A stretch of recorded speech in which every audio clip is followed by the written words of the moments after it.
بسم اللہ الرحمن الرحیم. میں ابھی امریکن الیکشنز کو فالو کر رہا تھا جس طرح ہم سب کر رہے تھے. تو میں نے اپنے آپ کو کمپیئر کیا کہ بائیڈن کی پریزیڈنٹ الیکٹ بائیڈن کی کتنی تیاری ہوگی جب وہ آفس سنبھالے گا، اس کے مقابلے میں میری کتنی تیاری تھی جب میں نے آفس سنبھالا.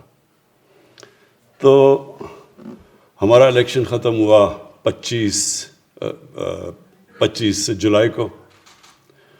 25 جولائی کے بعد کیونکہ ہم نے کولیشن گورنمنٹ بنانی تھی اور نمبرز پورے کرنے تھے، تو 25 جولائی سے لے کے جو ہمارا 18 اگست کو جو میں نے اوتھ لی، تو 25 سے لے کے 18 تک تو ہمارا مسلسل کوشش رہی کہ نمبر پورے کریں ہم. اور اس کے بعد 18 کو اوتھ لے کے اور آفس میں آ گیا. اب میں بائیڈن کا دیکھ رہا ہوں کہ جس دن الیکشن ختم ہوا ہے 2.5 مہینے اس کو ملے ہیں پوری تیاری کرنے کی، اپنی ٹیم سلیکٹ کرنے کی. ہم تو نمبرز پورے کر رہے تھے نا، وہ اپنی ٹیم سلیکٹ کر سکتا ہے. پھر اس کو پوری اب بریفنگز مل رہی ہیں ڈفرینٹ منسٹریز سے، جو بیوروکریٹس ہیں اس کو بتا رہے ہیں کہ ہر چیز کا کیا سچویشن ہے.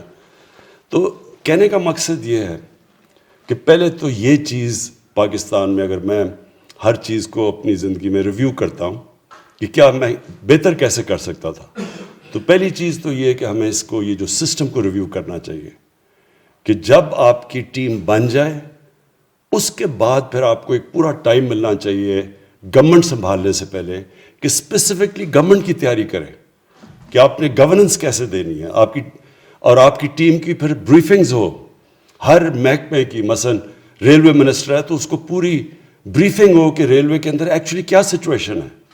پھر اکانومی کے اوپر اسپیشلی پوری بریفنگ ہو کہ کس ڈیفیسٹس کیا ہیں، پھر بجلی کا کیا سچویشن ہے، گیس کا کیا ہے، تاکہ آپ جب آپ آفس سنبھالیں تو آپ کو پوری طرح پتا ہو کہ میں نے کیا ایجنڈا امپلیمنٹ کرنا ہے. تو میں نے اب جب اپنے آپ کو دیکھتا ہوں تو ہمیں تو 3 مہینے تو صرف سمجھنے پہ لگ گئے. ہر چیز جو ہم باہر سے بیٹھ کے دیکھ رہے تھے وہ بالکل مختلف تھی جب گورنمنٹ آئی. تو 3 مہینے تک تو سمجھنے کی کوشش کر رہے تھے. اور پھر یہ بھی میں آپ کو بتا دوں کہ کئی فگرز تو، اور خاص طور پہ پاور سیکٹر کی، یعنی 1.5 سال تک ہمیں ایکچوئل فگرز کا ہی نہیں پتہ چل رہا تھا. وہی منسٹری سے کبھی کوئی فگر آ جاتی تھی، ہم سمجھتے تھے بڑا اچھا کر رہے ہیں، پھر پتہ چلتا تھا کوئی اور فگر آ گئی ہے اور ہم اتنا اچھا نہیں کر رہے. تو ایک تو میں اپنی اسیسمنٹ دے رہا ہوں کہ کبھی بھی گورنمنٹ کو، ایک نئی گورنمنٹ آتی ہے اس کو کبھی بھی اس طرح پاور میں نہیں آنا چاہیے. اس کی پوری تیاری ہونی چاہیے، اس کی پوری طرح ان کو بریفنگز دینی چاہیے. میں انگلینڈ میں مجھے یاد ہے کہ جب کنزرویٹیوز لگ رہا تھا کہ ہار جائیں گے، اور جب کہ لیبر کی گورنمنٹ آئی، یہ جان میجر کی گورنمنٹ تھی، اور وہ جب جانے لگی تھی تو پھر ٹونی بلیئر جیتا تھا الیکشن. تو مجھے پتہ ہے کہ وہ جو کنزرویٹیو گورنمنٹ کو جب ان کو یہ لگا کہ شاید ہم ہار جائیں الیکشن، تو کیونکہ لیبر گورنمنٹ پہلی دفعہ آ رہی تھی، ان کی کوئی تجربہ نہیں تھا، کیونکہ بڑی دیر کے بعد مارگریٹ تھیچر کا بڑا لمبا دور رہا تھا، تو ان کو بڑی جب دیر کر کے لیبر آنا تھا تو باقاعدہ ان کی ٹریننگ کروائی گئی. بیوروکریٹس نے بتا کے ان کو ہر سچویشن کا سمجھایا کہ ایکچولی کیا سچویشن ہے ہر ڈپارٹمنٹ کی، کدھر پرابلمز ہیں، کیا اپنی سجیشنز دی کیسے حل کرنی ہے. کہنے کا مقصد یہ ہے کہ نمبر 1 چیز تو ہمیں ایک سسٹم اپنے تھوڑا ٹویک کرنا چاہیے. ایک پیریڈ ہونا چاہیے جدھر کہ پوری طرح گورنمنٹ ڈپارٹمنٹس بریفنگ دیں، تیار ہوں، ہر ایریا کا پتہ ہو تاکہ آپ بہتر پریپیئرڈ ہوں. سیکنڈلی، ہمارے جو منسٹریز ہیں، اب تک منسٹریز نے جس طرح ہم چلے ہیں دیکھ کے سیکھتے رہے ہیں آن دا جاب، اسی طرح منسٹریز کے اوپر بھی اسی طرح چیزیں آئیں. اور میں دیکھتا رہا ہوں کہ کئی منسٹریز نے زیادہ بہتر پرفارم کیا، کئیوں نے نہیں کیا. اور کئی سیکھ رہے ہیں، کئی آہستہ آہستہ ان کی پرفارمنس اوپر جا رہی ہے. اور پھر اس کے بعد ہمیں ایک ملک کے اندر یہ جو 18th امینڈمنٹ کے بعد جو پاور ڈسٹریبیوشن ہوئی ہے سینٹر سے صوبوں کے اندر، اس کے اندر بھی ایک مجھے لگا کہ ابھی تک 18th امینڈمنٹ کی پوری طرح اس ملک کو سمجھ نہیں ہے کہ کون سے شعبے، مثلا فوڈ سیکیورٹی ہے، میں صرف آپ کو مثال دے رہا ہوں، ہے تو ہماری فیڈرل گورنمنٹ کے پاس، لیکن ساری نیچے جو پاور ہے وہ پروونسز میں چلی گئی ہے. اب اگر ایک پروونس نہیں سینٹر کے ساتھ چلتا اور اپنی اور علیحدہ پالیسی بناتا ہے اور پرائز ڈفرینشل آ جاتا ہے ایک پروونس میں اور دوسرے پروونس میں، تو وہ ساری قیمتیں ڈسٹارٹ ہو جاتی ہیں. اور ذمہ داری سینٹر کی ہے. گندم کی قیمت اگر آٹا مہنگا ہوا تو سب برا بھلا تو سینٹر کو کہہ رہے ہیں، لیکن سینٹر کے پاس کنٹرول ہی نہیں ہے کہ اگر ایک صوبہ اپنی گندم نہیں ریلیز کرتا، مارکیٹ میں نہیں دیتا، تو پرائز ڈفرینشل کو وہ نہیں ختم کر سکتا، اس کے اختیار میں نہیں ہے. لیکن ذمہ داری ایک اس قسم کی سینٹر میں. تو میں یہ ڈسٹورشنز اس لیے بتا رہا ہوں کہ اس سے ہم نے بڑی چیزیں سیکھی ہیں کہ جو میرے خیال میں کہ ہمیں آگے جا کے ان کے اوپر کام کرنا چاہیے. مثلا انوائرمنٹ ہے، اب انوائرمنٹ بھی صوبوں کے اندر چلی گئی ہے، لیکن انوائرمنٹ ہمیشہ ایک فیڈرل لیول پہ رہنی چاہیے، کیونکہ سارے ملک کی انوائرمنٹ ہے. یہ تو نہیں کہ ایک صوبے میں ایک انوائرمنٹ ہوگی اور دوسرے میں دوسری ہوگی. اور اسی طرح کئی چیزیں آہستہ آہستہ ہم سیکھتے جا رہے ہیں. آج جو یہ بڑا اچھا ایک سٹیپ لیا ہے کہ ہر منسٹری کی پرفارمنس کی ایویلویشن ہوگی، یہ بالکل صحیح ڈائریکشن پہ سٹیپ ہے. کیونکہ اصل میں تو 5 سال کے بعد فیصلہ یہ پبلک نے یہ فیصلہ کرنا ہے کہ کیا ہم نے ان کی زندگی بہتر کی یا نہیں کی، کیا ہم نے لوگوں کے لیے جو ہم نے ان سے وعدے کیے تھے وہ پورے کیے یا نہیں کیے. تو وہ جو گورننس ہے وہ تب تک جب تک کہ ساری منسٹریز پرفارم نہیں کریں گی ہم گورننس نہیں دے سکتے. تو یہ جو آج ایک سٹیپ لیا ہے اور یہ جو ہم نے کانٹریکٹ سائن کیے ہیں، یہ میں شہزاد ارباب آپ کو خراج تحسین پیش کرتا ہوں کہ یہ بڑا اچھا انیشیٹو ہے. یہ اب ہم اپنے اوپر پریشر ڈالیں گے کہ ہمارے تقریباً اب 2.25 سال ہیں، اور جتنا بھی اب باقی ٹائم رہ گیا ہمیں اب اپنی جو گورننس کی پرفارمنس ہے اس کو بہت آگے لے کے جانا ہے. کیونکہ اب ہمارے پاس تو ایکسکیوز نہیں ہے کہ ہم سیکھ رہے ہیں یا ہم نئے ہیں یا تجربہ نہیں تھا، کیونکہ ہماری تو گورنمنٹ پہلی دفعہ، زیادہ تر لوگ پہلی دفعہ پاور میں آئے. تو یہ اب پرفارمنس کا ٹائم آ گیا، اور پرفارمنس کے لیے اپنے اوپر پریشر ڈالیں. اب یہ جو آپ کانٹریکٹ سائن کیے ہیں ان کے اوپر ایویلویشن ہوگی ہر منسٹری کی، اور ہر منسٹری اپنے اوپر بھی پریشر ڈالے گی کہ انہوں نے اب یہ ٹارگٹس میٹ کرنے ہیں. اور ان ٹارگٹس کے اندر جو سب سے بڑا چیلنج مجھے نظر آ رہا ہے، میں ابھی آپ کے سامنے رکھ دیتا ہوں، وہ ہے پاور منسٹری کا. جو سب سے بڑا اس وقت پاکستان کا اگر ایک چیلنج ہے جو مجھے کئی دفعہ رات کو نیند نہیں آتی سوچ کے، وہ ہے ہماری پاور منسٹری جو بجلی ہے. یہ جو بجلی کا سیکٹر ہے یہ ایک اتنا کمپلیکس اور کمپلیکیٹڈ سیکٹر ہے، اس میں اتنے ڈفرینٹ چیزیں ہیں جن کو آپ نے سب کو ریشنلائز کرنا ہے، ان سب کو سنکرونائز کرنا ہے. اگر ہم نے کوئی بھی عوام کو ایک ایسی بجلی دینی ہے کہ جو ایک ان کی وہ افورڈ بھی کر سکیں، اور ساتھ ساتھ یہ جو قرضوں کا پہاڑ چڑھتا جا رہا ہے جو سرکولر ڈیٹ ہے اس کو کیسے بچائے. تو یہ ہمارے لیے، میں ابھی آؤٹ لائن کر دیتا ہوں کہ ہماری گورنمنٹ میں جو سب سے بڑا چیلنج ہے وہ ہے پاور کا. یہ ہے ہمارا نمبر 1 چیلنج جو ہمیں اس پہ جتنا بھی ہم کام کریں اور کوشش کریں، اس کے اندر کئی فیکٹرز ہمارے کنٹرول میں، کئی ہمارے کنٹرول میں بھی نہیں ہیں. لیکن نمبر 1 میں صرف چیلنج سامنے رکھ رہا ہوں. دوسرا جو ہے ہماری سبسڈیز، ہم تقریباً 2,500 ارب روپے کی سبسڈیز دے رہے ہیں، اور کوشش یہ ہے کہ سبسڈیز تو ہونی چاہیے، ہر ملک میں سبسڈیز ہوتی ہیں، اور اس کا مقصد یہ ہوتا ہے کہ آپ کا جو کمزور طبقہ ہے اس کو آپ اس کے لیے سبسڈی دیتے ہیں، اس کی مدد کرتے ہیں، اس کو بینیفٹ دیتے ہیں سبسڈی سے. اور ساتھ ساتھ جو دوسرا مقصد ہوتا ہے کہ جو علاقے پیچھے رہ گئے ہیں ان کے اوپر ان کو سبسڈائز کیا جائے.